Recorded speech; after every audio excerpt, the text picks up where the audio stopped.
Good evening everyone. आज हम एक नया टॉपिक स्टार्ट करने जा रहे हैं। अगर हम हमारे सिलेबस को देखेंगे तो हमने ये पार्ट कर दिया है, ये पार्ट कंप्लीट कर दिया। सीक्वेंस के हिसाब से अगर चलेंगे तो हमारा जो नया टॉपिक है that is with respect to budget and budgetary control. इसमें हमें पढ़ना है बजट क्या होता है, बजटरी कंट्रोल्स क्या होते हैं, बजट्स को किस तरह से क्लासिफाई करते हैं, फ्लेक्सिबल बजट क्या होता है, सेल्स बजट क्या होता है, कैश बजट क्या होता है, जीरो बेस बजट क्या होता है, रिस्पॉन्सिबिलिटी अकाउंटिंग क्या होती है और परफॉर्मेंस बजटिंग क्या होता है, बैलेंस स्कोर कार्ड क्या होता है, ये हमें पढ़ना है। This all what we have to study in this topic. ठीक है, हम इससे खास करेंगे बिकॉज यहाँ पे जब इसने क्लास में बजट बोला है, इन्होंने दो तीन चीजें बोली है, बट हो सकता है वो कुछ भी पूछ लें तो हम ऑल सब बजट यहाँ पे पढ़ लेंगे। ठीक है, चलो स्टार्ट कर लेते हैं। सबसे पहली बात आएगी बजट के बारे में। अगर आपके सिलेबस में देखें नाम क्या है, बजट एंड बजटरी कंट्रोल। क्या आप में से कोई बता सकता है कि बजट क्या होता है? कभी सुना है आपने कभी जिंदगी में बजट के बारे में? सर ये फाइनेंशियल स्टेटमेंट होता है। कभी सुना है बजट के बारे में अपने लाइफ में?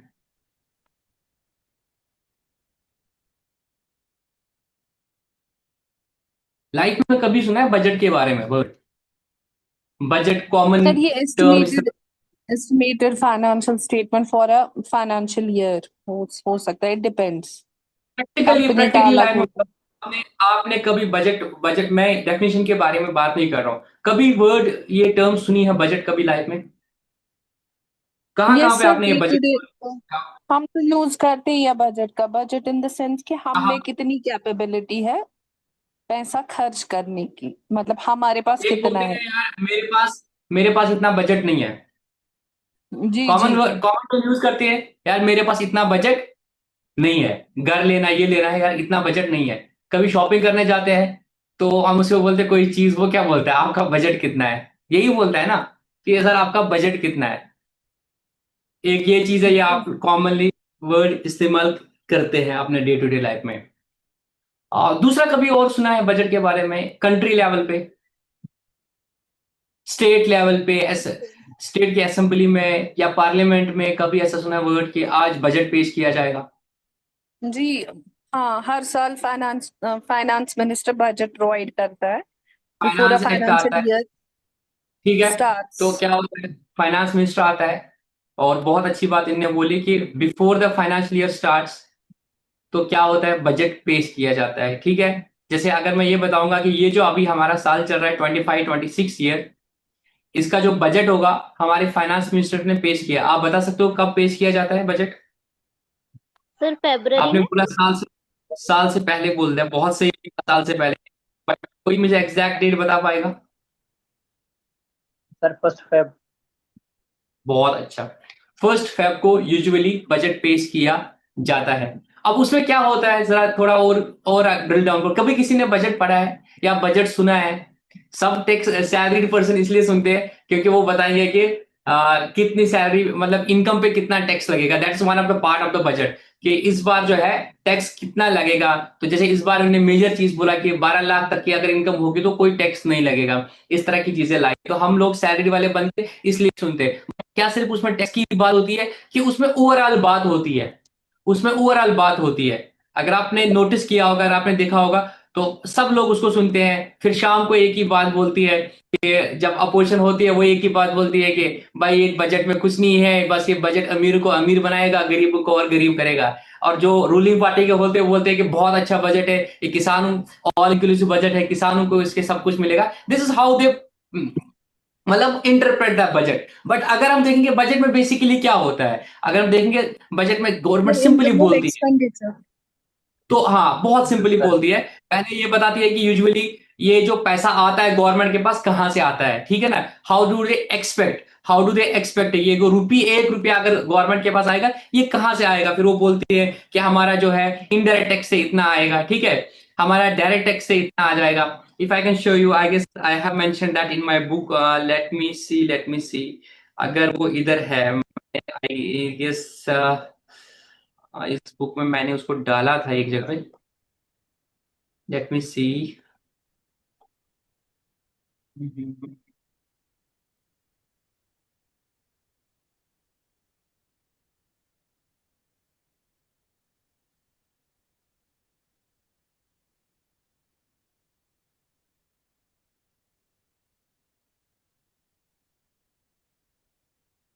हाँ, इसमें नहीं है। एक मिनट आप वेट कर देना, मैं आप लोगों को दिखाई देता हूँ, क्योंकि बात आ गई तो थोड़ा एक बार बजट को देख ही लेते हैं।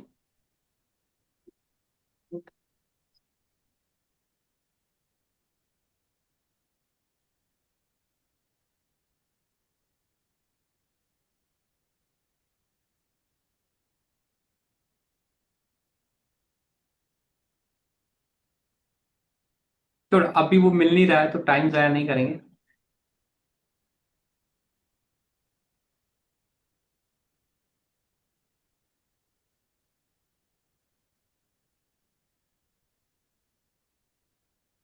चलो, अब उसमें अगर आप देखोगे बजट में, तो गवर्नमेंट बोलती है कि हम पैसा कहां से आएगा गवर्नमेंट के पास, ठीक है। उसमें बोले इनडायरेक्ट टैक्स से इतना आएगा, डायरेक्ट टैक्स से इतना आएगा, कॉर्पोरेट से इतना आएगा, इंटरेस्ट से इतना आएगा, ये सब करके वो बोलते हैं। और फिर वो बोलते हैं कि हम इसको कहां पे खर्च करेंगे। तो अगर आप देखोगे, जब फर्स्ट फरवरी को निर्मला सीतारामन ने बजट दे दिया, वो किस फाइनेंशियल ईयर के दिया उसने? Financial year 25-26। बेसिकली वो बता दिए कि हम कितना खर्चा करेंगे। उसमें वो बोलते हैं दो तरह का बजट होता है, कैपेक्स खर्चा कितना होगा हमारा, रेवेन्यू एक्सपेंडिचर कितना होगा, मतलब इंफ्रास्ट्रक्चर पे हम कितना पैसा लगाएंगे, और एग्रीकल्चर के लिए कितना लगाएंगे, डिफेंस में कितना लगाएंगे, एजुकेशन में कितना लगाएंगे, सब चीजों के लिए वो बोलते हैं, ठीक है। तो अब इसमें आपको क्या देखा कि this is basically A statement. और ये स्टेटमेंट क्या होता है, ये फाइनेंशियल टर्म में भी होता है, क्वांटिटेटिव टर्म में भी होता है। फाइनेंशियल टर्म में इतना हम एजुकेशन पे 5,000 करोड़ खर्च करेंगे, क्वांटिटी बेसिस में हम नए कॉलेजेस 200 नए कॉलेज लाएंगे, 10 यूनिवर्सिटीज नई लाएंगे, 15 मेडिकल कॉलेज नए लाएंगे। तो क्वांटिटेटिव टर्म में भी होता है कि इतनी क्वांटिटी लाएंगे, और मतलब अमाउंट में भी होता है कि इतने 1,000 करोड़ हम एजुकेशन पे खर्च करेंगे, इतने 1,000 करोड़ हम डिफेंस पे खर्च करेंगे। इसको बोलते हैं बजट। तो बजट में बेसिकली आप क्या करते हो, आप साल से पहले एक स्टेटमेंट बनाते हो, जिसमें आप बोलते हो कि आने वाले साल में हम कितना खर्चा करेंगे, किसी चीज के लिए हम कितना खर्चा करेंगे। तो उसको बोलते हैं बजट करना, बजट बनाना। फिर आप क्या करते हो इसको, फिर आप इसको मॉनिटर करते हो, फिर आप इसको मॉनिटर करते हो कि भाई हमें कितना खर्चा हो गया, तो ताकि उस तरीके से आप खर्चों को कंट्रोल करो। बेसिकली ये सब चीजें जो आती है ये कॉस्टिंग में आती है। तभी मैंने जब टॉपिक का नाम दिया है, मैं इसको रखा है अपनी बुक में, cost management. This one of the types methods of controlling the cost.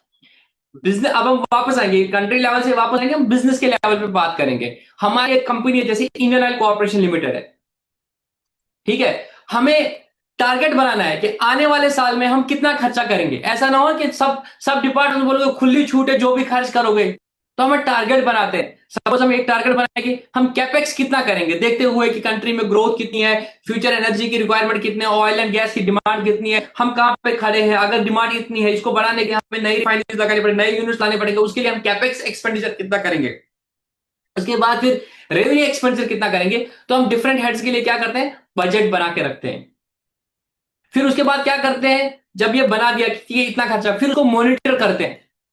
Management होती है वो रिपोर्ट्स लेती है, उनको बोलते हैं एमआईएस रिपोर्ट्स। क्या बोलते हैं? MIS, management information system reports. उसके जरिए से वो वीकली मंथली जैसे होगी रिपोर्ट लेती है, बताओ इस हेड में कितने कितना खर्चा किया। या इसमें भी क्या करते हैं, 6 महीने बोलते हैं, साल का बजट इतना है, और फंड्स जो होती है वो 6 महीने के अलॉट करके रखती है कि भाई कंट्रोल कर देना। जैसे हमारी कंपनी में इस साल डिसाइड हो गया कि नहीं, हमारा जितना भी बजट था लास्ट ईयर से, we will try to reduce cost by 20%, चाहे वो कैपेक्स है या ओपेक्स है। ओपेक्स मींस ऑपरेटिंग कॉस्ट मतलब रेवेन्यू, एंड कैपेक्स मतलब कैपिटल बजट जो है, ठीक है, लॉन्ग टर्म एसेट्स के लिए जो आपका खर्चा होगा। रेवेन्यू मतलब जो बाकी सैलरीज है, परचेज है, इस चीज के लिए जो आपका खर्चा होगा, पीएनएल आइटम के लिए जो खर्चा होगा। तो उसके लिए हम क्या बनाते हैं, बेंचमार्क रखते हैं। फिर डिपार्टमेंट्स को बोलते हैं यू हैव टू एंश्योर कि आपका बजट इतने इसके अंदर अंदर ही खर्चा होता है। हमारे में एक और चीज होता है, हमारे में जब ये बजट बनाते हैं, इट्स नॉट ओनली कि एक स्टेटमेंट देते हैं कितना खर्चा करना है। बेसिकली हमारा जो अकाउंटिंग सॉफ्टवेयर होता है सैप, उसमें हम बजट एलोकेट करते हैं, आप इतना ही खर्चा करते हो।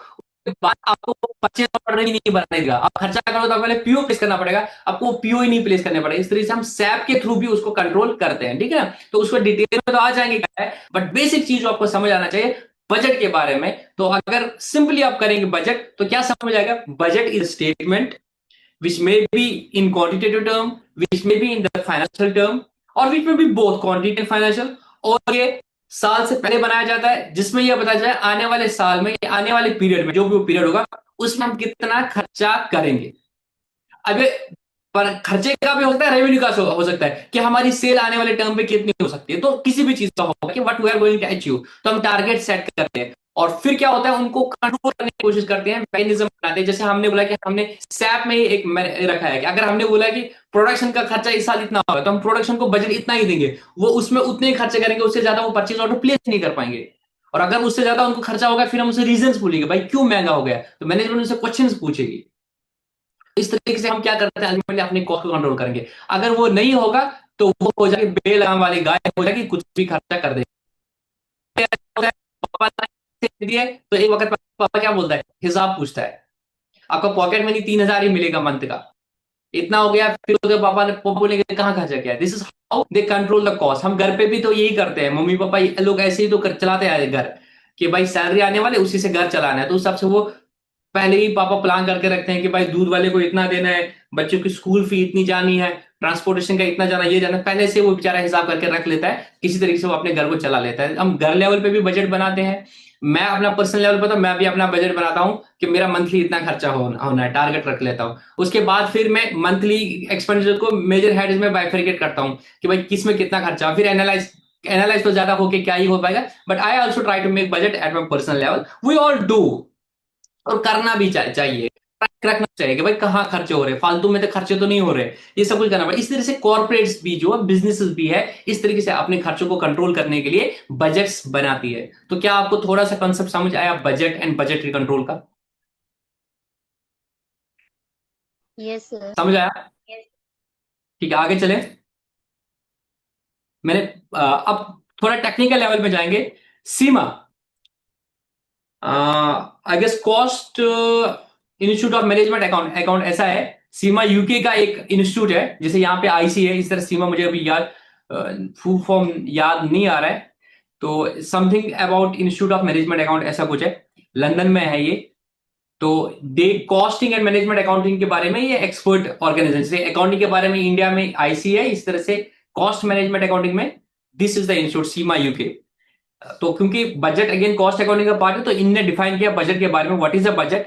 ए budget is a financial, financial का मतलब क्या है, रुपी टर्म्स में या करेंसी टर्म्स में, ठीक है ना। सपोज रुपीज 5 करोड़ एंड और क्वांटिटेटिव स्टेटमेंट, मारुति है, हमने डिसाइड किया इस साल हम 20,000 कार जो है बेचेंगे।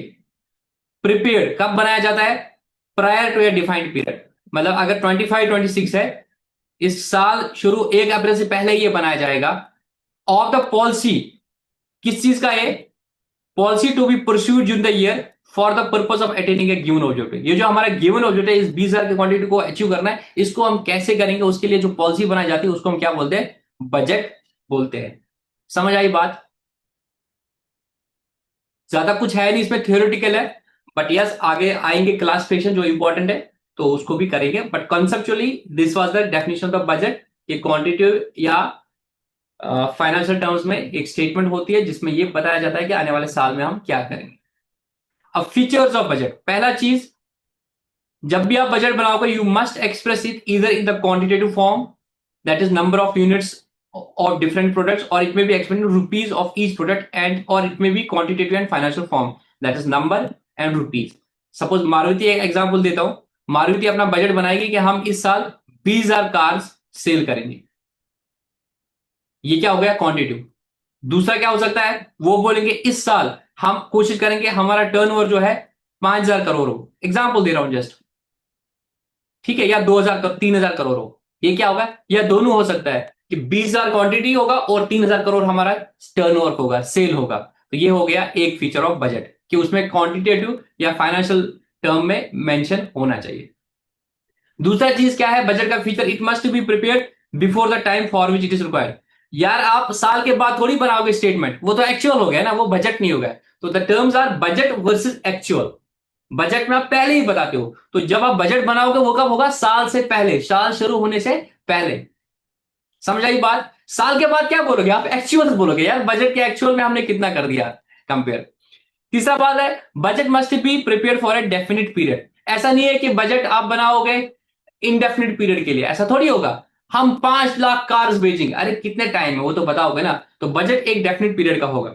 Budget must be prepared in accordance with the policies of the business, जो उस बिजनेस की पॉलिसीज है, उसके मिशन विजन है, ओवरऑल गोल्स है, उसके हिसाब से बजट बनाएगा। ये नहीं कि कंपनी एक डायरेक्शन में जा रही है और बजट कुछ डिफरेंट बनाया जा रहा है, ठीक है। Budgets are prepared normally for attaining the organisation objectives. जैसे हमारा इस साल का टारगेट है कि हमें रेवेन्यू और ओपेक्स बजट में 20% कम करना था, हमने बजट उस हिसाब से बना दिया है। हमारा ऑर्गेनाइजेशन ऑब्जेक्टिव इस वक्त इतना ही है कि भाई हमें खर्चे अपने मिनिमम करने हैं, because policies are formulated to achieve the objectives and those are transferred into quantity and financial form. अब प्रिपरेशन ऑफ बजट, जब आप बजट बनाओगे, कंपनी जैसे बजट बनाएगी, अब जो भी तरह का बजट होगा, जैसे मैं बताऊंगा इंटरनल में हमने बजट बनाया कि हमें दो तरह के बजट मेजरली चाहिए। एक capex budget, that is capital expenditure हम कितना करेंगे ऑर्गेनाइजेशन लेवल पे। दूसरा ओपेक्स बजट, मतलब रेवेन्यू एक्सपेंडिचर हम कितना करेंगे। तो सबसे पहले हमें क्या करना है, डिफाइन करना है। जब भी हम बजट बनाएंगे सबसे पहले हमें क्या करना है, we have to define the objective of the organisation क्या है, इस साल ऑर्गेनाइजेशन का टारगेट क्या है, हमारा फोकस क्या है इस साल, तो वो पहले डिफाइन करना पड़ेगा, उस हिसाब से आप तो बजट बनाओगे, ठीक है। तो first thing is a budget is a plan for the achievement of certain objectives. It is therefore desired that these objects are defined precisely. कि what is your target? Why do you want to reach ना? आपका target है कि मेरे को MCom lecturer, sorry 10+2 commerce lecturer post का job ये secure करना है, क्लियर करना है एग्जाम। तो this is your defined objective. Then you will make the strategy कि how you will be able to achieve this. 9 subjects है, इसको यहां से पढ़ूंगा, इसको लतीफ सर से पढ़ूंगा, इसको खुद पढ़ूंगा, इसको यूट्यूब से पढ़ूंगा। This all things what you are doing ना, it is nothing but we can say it's a budget ना, स्ट्रैटेजी जो आप बनाओगे। तो पहले तो डिफाइंड ऑब्जेक्टिव होना चाहिए, फिर स्ट्रैटेजी बनाओगे। तो budget is that strategy and defined objective passing the exam. In this case defined objective मेरे को इतना कैपेक्स करना है, मेरे को ऑर्गेनाइजेशन को यहां लेवल पर पहुंचाना है, मेरे को मार्केट शेयर इतना गेन करना है, ठीक है। दूसरा है लोकेशन ऑफ ए की और बजट फैक्टर। अब ऐसे मैं क्यों बताता हूं आपको, ये क्यों पढ़ा रहा हूं थ्योरी, ऐसे इस तरीके से क्वेश्चन आ सकता है, what is a budget factor, what is a budget factor और की बजट फैक्टर। तो इस तरह से आपको क्वेश्चन आ सकता है, तो आपको पता होना चाहिए, मतलब एमसीक्यू टाइप आएगा। कोई चीज ऐसी होगी, कोई चीज ऐसी होगी आपकी ऑर्गेनाइजेशन में जो लिमिटेड होगी, जिसके अराउंड ही सारी चीजें चलेंगी, उसको बोलते हैं हम की फैक्टर। क्या बोलते हैं, की और बजट फैक्टर बोलते हैं। आप उसको बोलते हैं this is a constant, this is a constant, इससे आगे आप नहीं जा सकते हो, इससे आगे आप नहीं जा सकते हो। मैं एग्जांपल देता हूं, मारुति की अभी मैंने बात कर ली। मारुति की जो मैन्युफैक्चरिंग कैपेसिटी है, जो मैन्युफैक्चरिंग कैपेसिटी है, अगर वो 100% भी चलाएगी, दैट इज 22,000 कार्स ही बना सकती है। भाई कैपेसिटी होती है ना, आप इतना ही बना सकते हो, उससे ज्यादा नहीं बना सकते हो। जो आपने प्लांट लगाया है उसके हिसाब से आप 22,000 बनाओगे, तो वहां पे क्या आ गया कॉन्स्टेंट, कि हम बोलेंगे नहीं हम बहुत सारी कार्स भेजेंगे। सपोज इंडिया में 2 लाख कार्स की डिमांड है, हम बोलेंगे यार मारुति की कार्स बिकती है, तो क्या हम 22,000 से ज्यादा कार्स बना सकते हैं? जल्दी बताओ, क्या हम 22,000 से ज्यादा कार्स बना सकते हैं? The answer is No. Because this is our constant, this is our budget factor. हम इससे ज्यादा नहीं जा सकते, इससे ज्यादा नहीं जा सकते, बिकॉज हमारी कैपेसिटी इतनी है। तो इसको मद्देनजर रखते हुए बजट बना, तो we have to identify the key factor. It may be multiple, एक ही नहीं मल्टीपल फैक्टर हो सकते हैं। मैंने एक एग्जांपल दी कि मेरी प्रोडक्शन कैपेसिटी इतनी है, तो मैं उससे ज्यादा ख्वाब थोड़ी दे सकता हूं।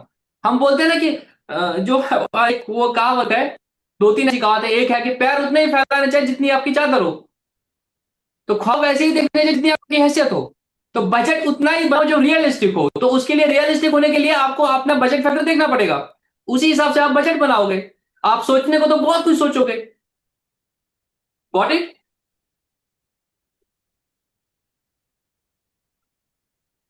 ठीक है, जैसे मैंने आपको एग्जांपल बता दिया अभी प्रोडक्ट। दूसरा क्या होता है, आपका जब इलेक्ट्रिसिटी वहां पे सपोज आ ही रही है 8 घंटे, तो आप थोड़ी बोले कि हम 16 घंटे मशीनरी चलाएंगे, इलेक्ट्रिसिटी आपकी है ही 8 घंटे। पावर आपका कांस्टेंट हो सकता है, लेबर आपका कांस्टेंट हो सकता है, आपको लेबर इतनी ही मिलेगी, तो आप इससे ज्यादा लेबर के काम नहीं करा सकते हो, आपकी गवर्नमेंट इंटरवीन करेगी, फैक्ट्रीज एक्ट इंटरवीन करेगी, भाई आप ठीक है प्रोडक्शन कैपेसिटी भी आपकी फुल पे चलाओगे, 3 3 शिफ्ट पे आप एम्प्लॉय से काम थोड़ी करा सकते हो, तो आपके वहां लेबर ही कांस्टेंट है, तो लेबर एक कांस्टेंट बनेगा कि भाई इतना ही हमारा लेबर अवेलेबल है, इसी हिसाब से हम बजट बना पाएंगे, तो that very factor is called as budget factor और की फैक्टर। ठीक है,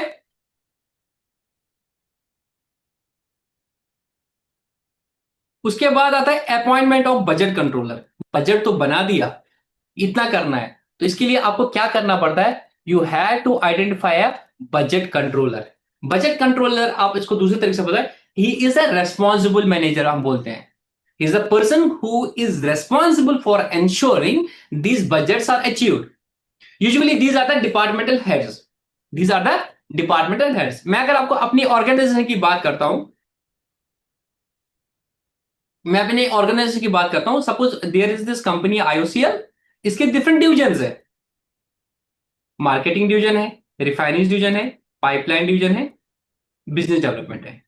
तो जब मैनेजमेंट कॉर्पोरेट लेवल पे बनाएगी बजट, तो ये क्या करेगी, ये बजट कंट्रोलर रखेगी यहां पे, भाई रिफाइनरीज तुम्हारा कैपेक्स बजट है 20,000 करोड़, तो रिफाइनरीज का जो डायरेक्टर होगा उसको क्या बनाएगी, बजट कंट्रोलर, कि भाई यू हैव टू एंश्योर इससे ज्यादा ना हो जाए। तुम्हारा ओपेक्स है 3 लाख करोड़, तो ये बनाया इन्होंने बजट कंट्रोलर। आगे क्या करेगा डायरेक्टर, क्या करेगा, इसके अंदर 9 रिफाइनरीज है, तो ये 20,000 का खर्चा 9,000 में बांटेगा, जिस तरह से भी इसको बांटेगा, और वहां पे भी क्या करेगा, बजट कंट्रोल होगा, तो हर लेवल पे बजट कंट्रोल होगा, but you have to define these person who are responsible for implementing these budgets. समझ आई बात?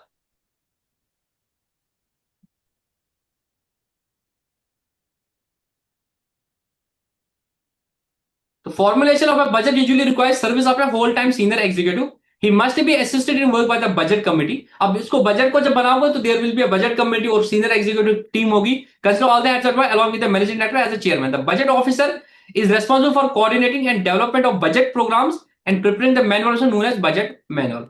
तो इसमें क्या है कि भाई जो बजट कमेटी होगी वो तो बना देगी सारी मिला के। अब क्या होगा, जब पहले बजट बनाना होगा, चेयरमैन तो डायरेक्टली खुद थोड़ी बनाएगा बजट, तो क्या होगा, डिविजन्स की कमिटीज बना जाएगी, रिफाइनरी से एक बंदा होगा, मार्केटिंग से एक बंदा होगा, पाइपलाइन से एक बंदा होगा, बीडी से एक बंदा होगा, ये सब बजट बना के यहाँ पे जो बजट कंट्रोल होगा उसको दे देगा, फिर अगेन इनको असाइन करेगा कि भाई तुम लोग जो है इसको एंश्योर कर देना, मैं तुमसे हिसाब लूंगा, वो नीचे वाले हिसाब लूंगा, but ultimately will be this budget controllers, जो डिवीजन लेवल पे भी हो सकता है, कॉर्पोरेट लेवल पे भी हो सकता है, वो कहीं पे भी हो सकता है, और उसमें एक बजट मैनुअल आता है। बजट मैनुअल इज बेसिकली जो बजट की पूरी बुक होगी जिसमें पूरा डिटेल में लिखा होगा सारी चीजें, कि आप जो चेयरमैन होगा उसके पास पूरी डिटेल की चीजें नहीं दे, उसका पूरी समरी बोलते हो खाली, हम आएंगे नीचे जिसको मास्टर बजट बोलते हैं। उसके बाद क्या है, चलो ये बजट मैनुअल बन गया, इसमें हर डिपार्टमेंट की चीजें आ गई, उसके बाद क्या होगा, इस बजट मैनुअल को आप क्या करोगे, सब डिपार्टमेंट के साथ क्या करोगे, सर्कुलर करोगे, जो अल्टीमेटली लोग नीचे लेवल पे काम करने वाले, जैसे हमारी कंपनी का इस साल का टारगेट है हमें अपना 20% कॉस्ट कम करना है, ये तो ऊपर लेवल पे डिसाइड होगा, इसके बाद क्या हो जाएगा, ये डायरेक्शन जो है नीचे लेवल पे पहुंचाई जाएगी, भाई हर किसी चीज में आप 20% कम करो। अभी तक अगर यहाँ पे 2,000 रुपया खर्चा हो रहा था, अभी अब 1,600 ही खर्चा होगा, तो इस तरीके से आप क्या करोगे, इस बजट मैनुअल को कम्युनिकेट करोगे बाकी सब लोगों तक, ताकि ये जो ऊपर की स्ट्रेटेजी बनी है ये उन तक पहुंच जाए। ठीक से इसका बजट पीरियड ये डिफाइन हो गया। Determination of standard activity for preparing budget for the future, past statistics though important cannot be completely relied upon, therefore those results of the past should be studied but these should be only applied when there is a likewise similar conditions। इसका मतलब क्या है कि there is this concept of standard costing, आपने पढ़ा था Shubham sir से। Standard costing में क्या होता है, again that is also one of the तरीका ऑफ कंट्रोलिंग द कॉस्ट। उसमें क्या होता है, हम अगेन स्टैंडर्ड कॉस्ट डिफाइन करते हैं, एक तो होता है बजट बताना, वो अलग होता है, दूसरा होता है स्टैंडर्ड कॉस्ट। स्टैंडर्ड कॉस्ट का मतलब क्या है, जैसे मेरी रेडीमेड गारमेंट की कंपनी है, ठीक है ना, तो अब मैं मैन्युफैक्चरिंग खुद करता हूं, तो मैं क्या करता हूं, स्टैंडर्ड कॉस्ट बनाता हूं, on the base of past year data analyse कर लेता हूं कि भाई एक शर्ट को बनाने का आपका खर्चा 150 आना चाहिए, एक जींस को आपको बनाने का खर्चा 300 आना चाहिए, ऑन द बेसिस ऑफ जो मैंने स्टैंडर्ड कॉस्टिंग कर ली। तो इसी तरीके से बोलता है कि पास्ट के बेसिस पे आप क्या करोगे, स्टैंडर्ड डिफाइन करोगे, फिर आप उसको बजट दोगे कि आप इतना कर सकते हो, बट इसका कॉस्ट इतना है, चलो 160 तक जा सकते हो, ये मैंने आपको बजट दे दिया।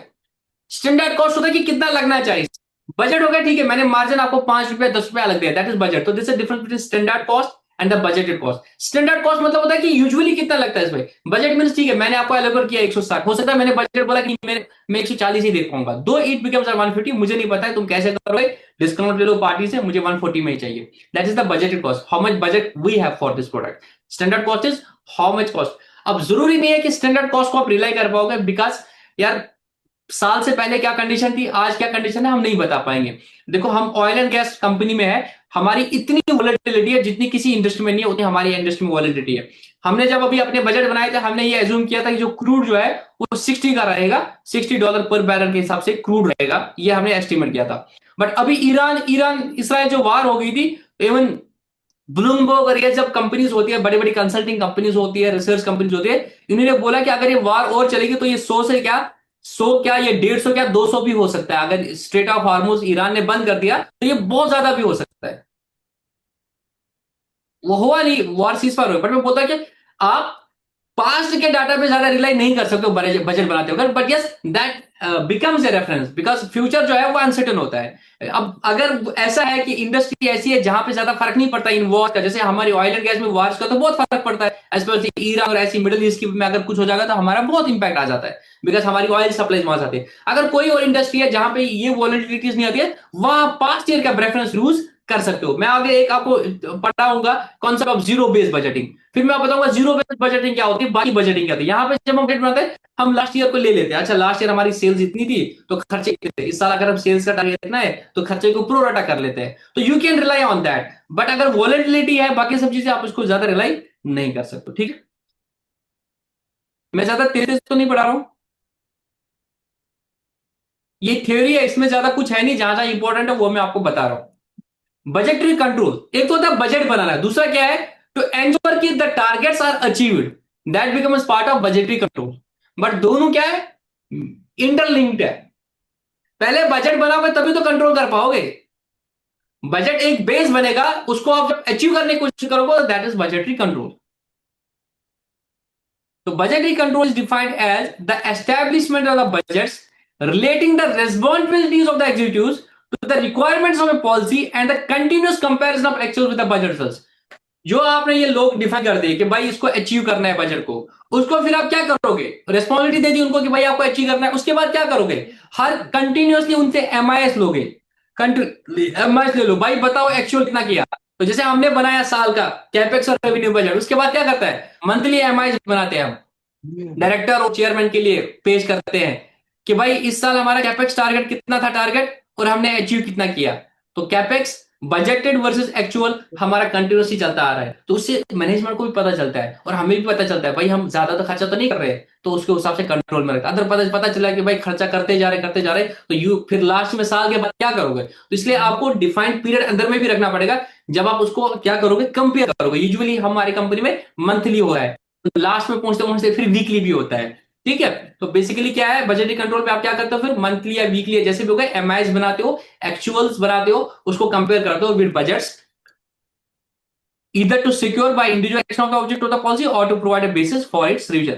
तो इससे क्या होगा, अगर कंट्रोल में आ रहा है, सपोज 4-5 महीने बाद देख लो कंट्रोल में आ रहा है, और अगर लग रहा है कि बहुत ज्यादा खर्चा हो रहा है, तो फिर आप क्या बोलोगे टॉप मैनेजमेंट को कि जो हमने बजट बनाया था वो रियलिस्टिक नहीं है, सिनेरियो चेंज हो गया। जैसे अब मैंने बताया था कि हमने बजट बनाया था कि ऐसे चलेंगे, फिर देखा अप्रैल में इंडिया पाकिस्तान वार होगी, मई में अभी क्या बोलते हैं अब ये हो गया, जून में ईरान ऑस्ट्रेलिया इसराइल हो गया, कल को किसी और को हो गया, और पता चला कि हमारी सप्लाई चेन मैनेजमेंट ही हिल गई, चीजें बहुत महंगी होगी, तो हम क्या जाएंगे, हम मैनेजमेंट के पास जाएंगे कि जो बजट हमने बनाया था it needs to be revise. उसके बाद फिर हम क्या करते हैं, फिर हम बनाते हैं जैसे कि 5-6 महीने होते हैं ना, 7-8 साल, फिर हम बनता है बजटेड एक्सपेंस कितना है तो आर ही बनाते हैं, रिवाइज एस्टीमेट कितना है, बजटेड एस्टीमेट कितना था, रिवाइज एस्टीमेट कितना है, फिर उसके बाद पूरा रीजंस भी देते हैं कि भाई ये हमने इतना सोचा था पर क्रूड प्राइस अब इतने हो गए इस साल 6 साल में, तो अब आने वाले टाइम में अब जो 5 महीने में हमारा इतने से काम नहीं होगा, वो बहुत कम बचा है तो हमें और चाहिए।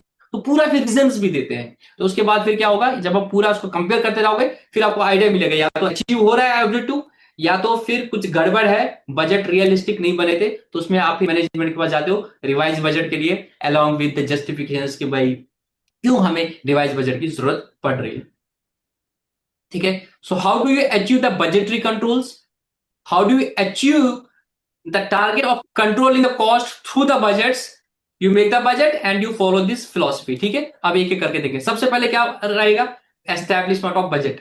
गोल को डिफाइन करो, टारगेट्स को सेट करो। मैं जब बच्चों को बोलता हूं कि अगर आपको किसी भी एग्जाम को पास करना है, बच्चों का एक बहुत कॉमन क्वेश्चन आता है कि सर मुझे ना 10+2 लेक्चरर पोस्ट में सिलेक्शन चाहिए, मुझे बताओ मुझे कितने घंटे पढ़ना चाहिए। सर मुझे नाइट तहसीलदार की पोस्ट निकालनी है, मुझे बताओ कितने कितने घंटे पढ़ना चाहिए, कितने घंटे पढ़ना चाहिए बताओ। क्या इसका कोई आंसर है? The answer is no. इसका कोई आंसर नहीं है। मतलब मेरे नॉलेज के हिसाब से, मेरी अंडरस्टैंडिंग जिस तरह से मैंने समझा है एकेडमिक्स को, मैं ऐसे आंसर्स नहीं देता हूं।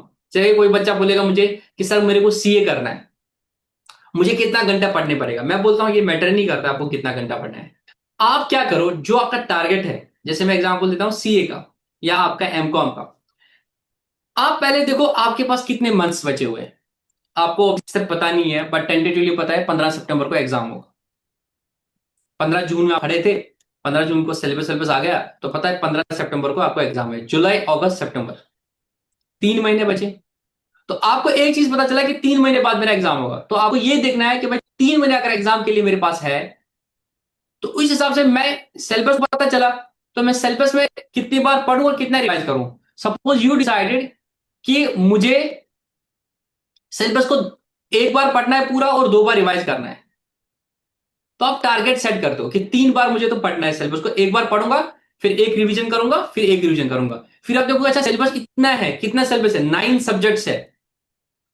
ऑर्गेनाइजेशन हमने देखा था, मार्केटिंग देखा था, फाइनेंस देखा था, ये सब देखा, 9 सब्जेक्ट्स है। अच्छा, तो जो मैं रिविजन करूंगा ना, जो मेरी सेकंड रिविजन होगी कम से कम 20 दिन तो लगेंगे उसमें, और जो उसके बाद थर्ड रिविजन होगा इसमें तो 10 दिन लगेंगे। तो 20 और 30 दिन, ये 1 महीना रिविजन के लिए चला जाएगा। तो सितंबर से पहले 15 अगस्त तक तो रिविजन में ही चला जाएगा। पीछे कितने बचे? 2 महीने। 2 महीने मुझे सारा सिलेबस कंप्लीट करना है। 9 सब्जेक्ट्स को फिर आपने डिसाइड किया कि इनको आप 9 सब्जेक्ट्स को 2 महीने में 60 डेज में कितना कैसे कंप्लीट करोगे। फिर आप डिसाइड करोगे कि इस हिसाब से मुझे एक मंथ में कितना कंप्लीट करना है, उस हिसाब से मुझे एक वीक में कितना कंप्लीट करना है। फिर वीक में आप बोलोगे ठीक है एक दिन का मार्जिन रखता हूं, खुदा ना खास्ता कभी बीमार हुआ, कुछ काम पड़ गया, तो 6 दिन में मुझे कितना कंप्लीट करना है। तो उन 6 दिन का तुम टारगेट बनाओगे। फिर 9 के 9 सब्जेक्ट पढ़ने हैं 6 दिनों में, कि 3 दिन 4 पढ़ने, 3 दिन 5 पढ़ने, ऐसा करना है, या महीने में पढ़ने हैं पहले 15 दिन कुछ, इस तरह से आप डिसाइड करोगे। जिस तरह से आपका स्टेमिना होगा, जिस तरह से आपका माइंड रीड करता है, किसी बच्चा होता है वो 4 4 बुक्स पढ़ पाएगा, कोई बच्चा नहीं मैं तो 2 ही बुक्स पढ़ूंगा, उस हिसाब से वो बनाएगा कि टारगेट बनाएगा। फिर वीकली टारगेट बनाएगा, वीक में मुझे कितना कंप्लीट करना है हर सब्जेक्ट का। फिर वो देखेगा कि डेली कितना बनता है, फिर देखेगा कि भाई डेली जो अचीव हो रहा है, हो रहा है। सुबह उठा, जितने मर्जी उठा, पढ़ने बैठा, अगर अचीव हो रहा है टाइम से ठीक, 1 दिन देखेगा, 2 दिन देखेगा, 1 हफ्ता देखा, 2 हफ्ता देखा, फिर लग रहा है यार जो मैंने टारगेट रखा था मैं इससे ज्यादा अचीव कर पाऊंगा, तो क्या करेगा, एस्टिमेट को चेंज करेगा। अब बोलेगा नहीं नहीं मैंने इतना सोचा था और करूंगा ताकि मुझे रिवीजन के लिए और टाइम मिलेगा। बट अगर इसका उल्टा हो गया, तब कंपेयर करेगा कि भाई और टाइम चाहिए, मैंने बजट कुछ ज्यादा तो नहीं बनाया, खतरनाक तो नहीं बनाया कि भाई सिलेबस मैंने बहुत रखा है, इतना तो हो ही नहीं पा रहा है, तो उसको थोड़ा कम करेगा। बट फिर मद्देनजर ये रखेगा कि भाई ऐसा तो नहीं है मैं तो इतना स्लो जाऊंगा तो फिर मेरी सेकंड डिवीजन भी नहीं होगी, सेकंड डिवीजन नहीं होगा तो मैं तो फिर पास ही नहीं हो जाऊंगा। तो उस हिसाब से भी वो कंपेयर करता रह जाएगा। ये आप करते हो एकेडमिक्स में, यही चीजें आपने बिजनेस में भी करनी है। तो बात ये आएगी नहीं कितने घंटे पढ़ना है, बस टारगेट सेट करना है, टारगेट को अचीव करना है। तो सबसे पहले तो आपको क्या डिफाइन करना पड़ेगा कि आपका बजट कितना रहेगा, ठीक है। तो अब डिफरेंट बजट्स होंगे, जैसे सेल्स का बजट कि आपको कितनी सेल्स करनी है to achieve at that overall objective. Sales अगर इतनी करनी है 20,000, तो प्रोडक्शन कितनी करनी है, प्रोडक्शन हो सकता है ज्यादा करनी पड़ेगी कुछ इन्वेंट्री रखने के लिए भी। सपोज डिसाइड किया प्रोडक्शन 21,000 बनेंगे। अच्छा प्रोडक्शन इतनी होगी तो ओवरहेड एक्सपेंस कितने होंगे, तो उसके लिए कैश कितना रिक्वायर्ड होगा, परचेज और उस सब के लिए उसके लिए कैश बजट बनाना पड़ेगा। ऐसा तो नहीं है आपने बोला परचेज प्रोडक्शन इतना करेंगे, परचेज इतना करेंगे, उसके लिए एम्प्लॉय इतने लगेंगे, सारे इतने। भाई कैश का भी देखोगे ना कि कैश का बजट पैसा उतना कहां से आएगा, लोन तो नहीं लेना पड़ेगा, वर्किंग कैपिटल तो नहीं लेनी पड़ेगी, तो उसके लिए भी तो इंतजाम करना पड़ेगा। ऐसा तो नहीं कि उठ के रॉ मटेरियल परचेज किया पता चला आपके पास पैसे ही नहीं है देने के लिए। तो you need two factor in all those things ना कि भाई पैसा कहां से आएगा। तो उसके लिए भी बजट बनाओगे ना कि मुझे वर्किंग कैपिटल लोन तो नहीं लेना है, मुझे टर्म लोन तो नहीं लेना है, मुझे शेयर कैपिटल रेज तो नहीं करनी है, मुझे डिबेंचर्स का पैसा तो नहीं लेना है, मुझे कुछ और तो नहीं करना है। तो ये कब करोगे, जब ये बजट बनाओगे। Seems easier but yes these are very difficult things to achieve. But जब कंपनीज क्या होती है ग्रो करती है हर साल तो वो अपने एसओपीज डिफाइन करती है जिसकी वजह से अचीव करती है। आपको बिलीव नहीं होगा हमारी इंडियन ऑयल के पेट्रोल पंप इंडिया के कोने कोने में है। वहां पे सेल होती है, फिर पैसा आता है, लास्ट में सारा पैसा एक ही अकाउंट में जाता है बाय डे एंड। उसमें पता चलता है यहाँ पे इतना पैसा आ गया, फिर एक ही दिन में पता चलता है पूरी डिफरेंट लोकेशन से लेते हैं कि कितना खर्चा होने वाला है। Imagine Indian oil being such a big corporation, हमारी ट्रेजरी को हमें कॉर्पोरेट में डिसाइड करना पड़ता है कि भाई हमें कितना पैसा चाहिए होगा आज के दिन में। ऐसा तो नहीं है कि भाई आप इमेजिन करते हो ना, इंडियन ऑयल इतनी बड़ी ऑर्गेनाइजेशन, इतनी जगहों पे हमारी लोकेशन है, कहीं पे भी पैसा जरूरत पड़ सकता है। पता चला हमारे पास पैसा ही नहीं है तो क्या करेंगे, हाथ बैठ के रहेंगे वहां पे, वेंडर को पैसा देना है, हमारे पास पेमेंट ही नहीं है, टैक्स का पेमेंट करना है, हमारे पास पैसा ही नहीं है। तो हम डेली बेस पे बजट, एक तो है कि मंथली बजट बनाते हैं, उसके बाद फिर हम डेली बेस पे भी बजट बनाते हैं कि आज अगर रिक्वायरमेंट पड़ा तो आज ही जाके बैंक से उतना लोन लेंगे, बाकी सब चीजें लेंगे। नोट हम आएंगे उसमें फाइनेंशियल इंस्टीट्यूशंस पे, मार्केट्स पे एक दिन का पैसा कैसा उठाना होता है, बाकी सब चीजें करनी पड़ती है। तो you organisations do these kind of things. उसके बाद रेस्पॉन्सिबिलिटी एग्जीक्यूटिव, तो आपने एग्जीक्यूटिव पर डिफाइन कर दिया भाई you need to target, refineries के डायरेक्टर को बोला कि भाई तेरे को ये अचीव करना है, चेयरमैन उनके साथ एमओयू करेगा। मार्केटिंग के डायरेक्टर को बोला, डायरेक्टर आगे क्या करेगा, उसके डिफरेंट यूनिट्स के ईडीज है, एग्जीक्यूटिव डायरेक्टर्स, उनके साथ एमओयू करेगा, उनको रेस्पॉन्सिबिलिटी रखेगा। एग्जीक्यूटिव डायरेक्टर्स आगे अपने सीजीएम्स करेंगे। इस तरह से डाउन डेलीगेट रेस्पॉन्सिबिलिटी डाल देते हैं कि भाई ये अचीव कर दो, मुझे नहीं पता है, और लास्ट वाला नीचे नीचे करके फिर नीचे वाले तक रेस्पॉन्सिबिलिटी डाल देते हैं। पॉलिसी मेकिंग, ठीक है। Comparison of actuals with the budgets, आप कंट्रोल्स पे आ जाते हैं। तो हर महीने या जैसे टाइम पीरियड पे आप इंटरवल्स के बाद कंपेयर करते रहोगे कि बजट कितना था और एक्चुअल कितना हो रहा है। और अगर कुछ डिफरेंस होता है उसको हम वेरिएंस बोलते हैं। क्या बोलते हैं? वेरिएंस। स्टैंडर्ड कॉस्टिंग में भी इसको हम पढ़ेंगे, वेरिएंस बोलते हैं, डिफरेंस है। फिर उसका रीजंस देखते हैं, भाई क्यों बढ़ गया, प्रोडक्शन कॉस्ट इतना होना चाहिए, प्रोडक्शन कॉस्ट क्यों बढ़ गया। तो फिर जाके प्रोडक्शन मैनेजर को लाएंगे, भाई तेरे को इतना खर्चा आता करना था, तेरा कॉस्ट क्यों बढ़ा। प्रोडक्शन वाला बोलेगा कि यार चीज ही मुझे महंगी मिली है। अच्छा, चीजें महंगी मिली है तुम्हें, तो चीजों खरीदने का किसका काम था, परचेज मैनेजर को। परचेज मैनेजर को बुलाएंगे, परचेज मैनेजर इधर आ, तूने ये चीज महंगी क्यों खरीदी। बोल रहे सर आपने जब बजट बनाया था सोचा था जो बैरल है डॉलर $60 में आएगा, ईरान इसराइल का वार हो गया, रशिया यूक्रेन का वार हो गया, इंडिया पाकिस्तान का वार हो गया, चीजें महंगी होगी। आपने बनाया था 60 के हिसाब से, तब आपको नहीं पता था ये वॉर्स हो जाएंगी, इतनी सारी वॉर्स हो जाएगी। अब क्या हो गया कि सर ये चीजें मुझे पैसे $75 में पड़ गई। हम बोलेंगे ठीक है अरे कोई बात नहीं, समझ गए बात। This is how you compare the actuals versus the budgets, and then there will be variances. You analyze the variances, you provide the justifications for these deviations, and through it you can control. I say ना कोई फालतू का खर्चा थोड़ी करेगा फिर, तो इस तरह से आप बचा सकते हो फालतू का। And then achieving the desired results.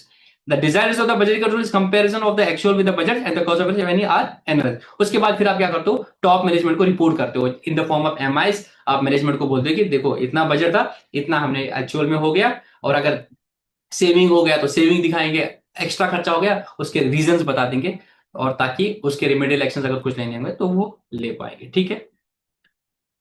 तो ये था हमारा क्या बोलते हैं बजट एंड बजटिंग कंट्रोल का बेसिक। ज्यादा नहीं बताया अभी मैंने। अच्छा मतलब अगर मैं बताऊंगा तो यहां तक हमने बेसिक, सॉरी सॉरी, जो बेसिक था इसका ये मैंने आपको अभी बता दिया।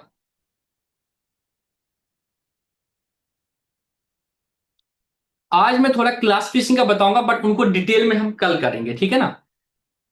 अभी थोड़ा टाइम है हमारे पास।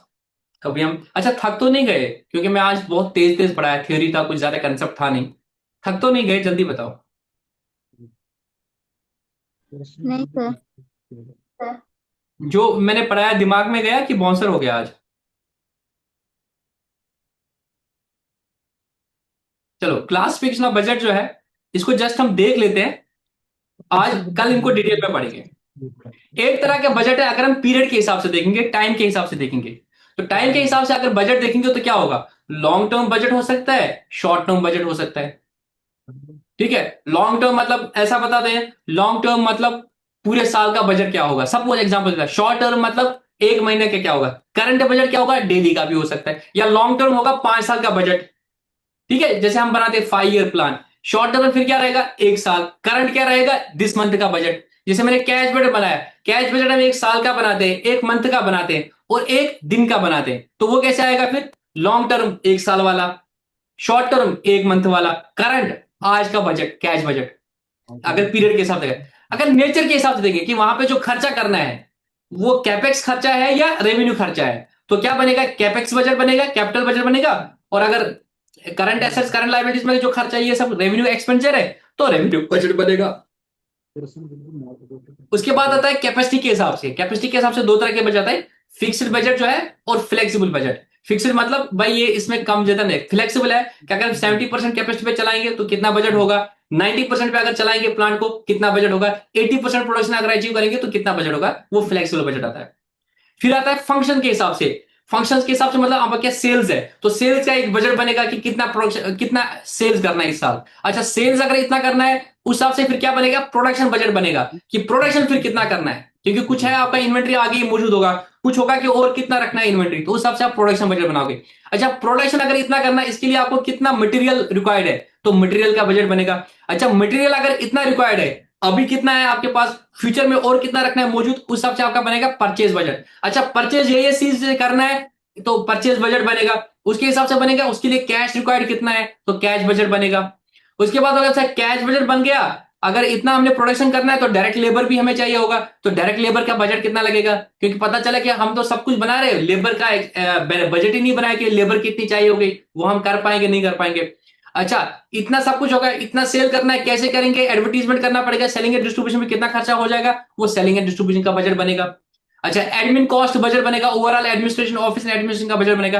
कैपिटल एक्सपेंचर बनेगा, आर&डी पे कुछ करना है, नई टेक्नोलॉजी पे करना है, ऐसा तो नहीं कि हम बस एग्जिस्टिंग जो हमारी टेक्नोलॉजी उस पर चलते रहेंगे, बाद में पता चला कि कोई और कंपनी कुछ नई चीजें लाई, क्योंकि ऑटोमोबाइल ये सब चीज में क्या होता है, या सब चीजों में क्या होता है कि कंप्यूटर्स आते हैं, नई नई चीजें लाते हैं। आज पहले जो कॉन्सेप्ट ऑफ मोबाइल्स था वो आज नहीं है, बहुत चेंज हो गया, फ्यूचर में पता नहीं क्या आता है। तो इसमें आपको कंटिन्यूसली आर&डी करनी पड़ती है, बिकॉज कंपटीशन बहुत ज्यादा है। तो आर&डी का भी आपको बजट बनाना पड़ेगा कि आर&डी में आपको कितना खर्चा करना है, बिकॉज अगर आप आर&डी नहीं करोगे आप एक्सटिंक्ट हो जाओगे। नोकिया डिसाइडेड कि नहीं हम नहीं जाएंगे, हम एंड्रॉइड को एक्सेप्ट नहीं करेंगे, मार्केट ने उनको धकेल दिया बाहर, बहुत सारे बिजनेसेस बंद हो जाते हैं, वो अपना आर&डी पे खर्चा नहीं करते। अगर आपको बताऊंगा एप्पल की जो मैन्युफैक्चरिंग कॉस्ट है 50,000 के फोन में, उसकी मैन्युफैक्चरिंग कॉस्ट हो सकता है 2,000 भी ना हो, manufacturing cost of the phone. But उनको पता है किस पे सबसे ज्यादा खर्चा होता है, आर&डी पे खर्चा होता है। आर&डी का खर्चा फिर वो एलोकेट करते हैं इस पे जब आप कॉस्टिंग पढ़ोगे ओवरहेड्स में। बट पर से मैन्युफैक्चरिंग कॉस्ट उतनी नहीं होती है फोन की, आर&डी की कॉस्टिंग होती है। बिकॉज अगर आपने आर&डी नहीं किया आप मार्केट से बाहर हो जाओगे, कंपटीटर आर&डी करेगा आपसे चीपर प्राइस की चीजें बनाना स्टार्ट कर देगा, तो you need to do this R and D. ठीक है, तो उसके लिए बजट भी बनाना पड़ेगा। तो ये होता है on the base of different function, जितने भी आपके डिफरेंट फंक्शन है उसके हिसाब से वो बजट बनाओगे, that is called as functional budget. और फिर इन सब का जो समरी बनेगा, मैनेजमेंट को आप थोड़ी बताओगे सेल्स का बजट तो पता नहीं कितने पन्नों का बनाएंगे, एक एक चीज का डिटेल। चेयरमैन को थोड़ी दिखाओगे सेल्स का इतना डिटेल में बजट, नहीं, उसको आप बस एक फिगर बोलोगे, सर हमारा टारगेट इस कंपनी का सेल्स क्वांटिटीज इतना, अमाउंट इतना, प्रोडक्शन क्वांटिटीज इतना, अमाउंट इतना इतना इतना इतना। तो there will be summary of all this budget called as master budget. ठीक है, कल इन बजट डिटेल में पढ़ेंगे, और बाकी जो चीजें इस टॉपिक में है उनको भी कल खत्म करेंगे, और कल इस टॉपिक को हम कंप्लीट करेंगे। ठीक है, आज के लिए इतना ही, थ्योरी का टॉपिक था, ज्यादा कुछ खास है नहीं इसमें, और कल इस टॉपिक को हम खत्म ही करेंगे। ठीक है, मैंने ये भी चीजें बता दी, इनको ज्यादा कुछ पढ़ना नहीं है, बट स्टिल मैं कल इनको थोड़ा सा और बताऊंगा। फिर जो बाकी दो तीन कॉन्सेप्ट है इसमें छोटे छोटे कॉन्सेप्ट है, मतलब अगर आप देखोगे क्लास में का बजट मैंने बोला है, सेल्स बजट, कैश बजट, ये मैंने बता दिया, मतलब इनको डिटेल में और बताऊंगा। फ्लेक्सिबल बजट में कल मैं थोड़ा समझा दूंगा, और फिर ये छोटी दो तीन टॉपिक्स है इनको भी हम कल कंप्लीट करेंगे। ठीक है, किसी का कोई doubt? Saran you are suppose to call me yesterday ना?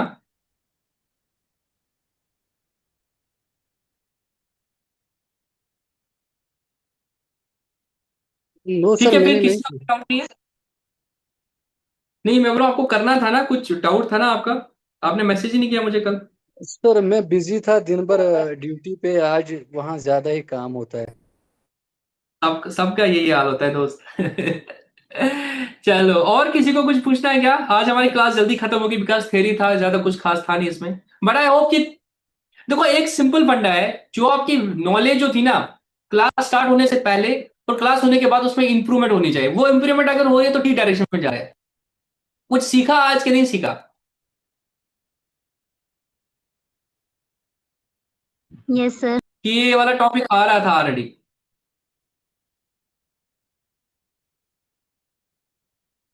ये बुक मैंने ऑलरेडी शेयर की है ग्रुप में, मैं दोबारा से शेयर करूंगा, आप इसको पढ़ भी सकते हो। ठीक है ना, ये जो बुक है ये सारा पढ़ सकते हो, ये आपके सिलेबस में सारा है, आपको टेक्स्ट के लेक्चर के लिए वेट भी नहीं करना है, उनके लेक्चर्स भी यूट्यूब पे अपलोडेड है, और क्या बोलते हैं बुक भी है, मैंने शेयर की है, मैं दोबारा से शेयर करूंगा, तो उसको पढ़ते रहो।